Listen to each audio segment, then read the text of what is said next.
היום הראשון, כיתה ג' יהיה מגעיל. היום הראשון לכיתה ג' יהיה מושלם.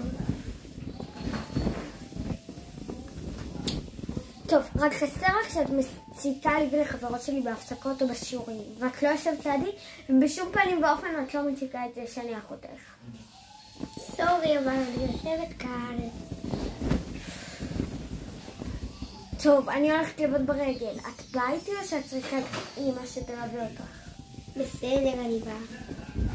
ביי.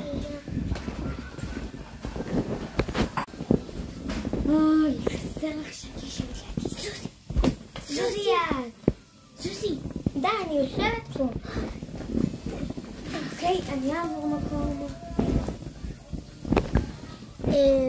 אבל מה את חושבת שאת עושה? המורה פשוט לא נוח לי שמה. אין כזה דבר, חזרי למקומך.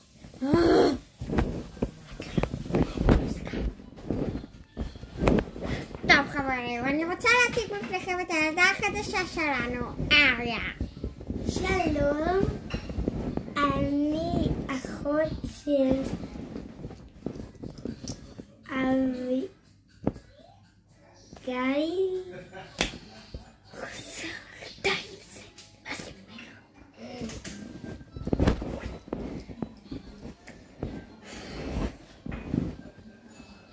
היש בנות, מה קורה? בסדר, מי זאת אחותך? זאת אחותך כאילו?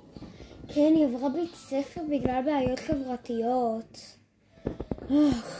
אני הייתי בעד בכלל שהיא תישאר בבית ספר שלה. די, אני רציתי להיות איתך. אם לא נעים לך, די. אחרי תלמידים מגיעה הפסקה. התחילה ההפסקה כולם. אריה, נמאס לי, את לא באה איתי להפסקה, את לא מפריעה לי מחברת. היש בנות. מה את עושה בהפסקה? שיעורים? טוב, מה אכפת לי? אם כבר אמרת שאנחנו אחיות, תזכרי, אנחנו לא אחיות אמיתיות אלא חורגות, אוקיי? רק ממש חמור שאמרת שאנחנו אחיות.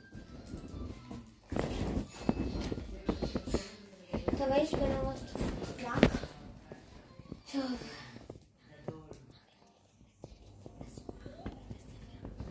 אסור לך בבית הספר. נו, אל תהיי איזו ראשת הממשלה או משטרה. נעשה מה שבא לנו, וחסר שאת אומרת אותי. את אחותי.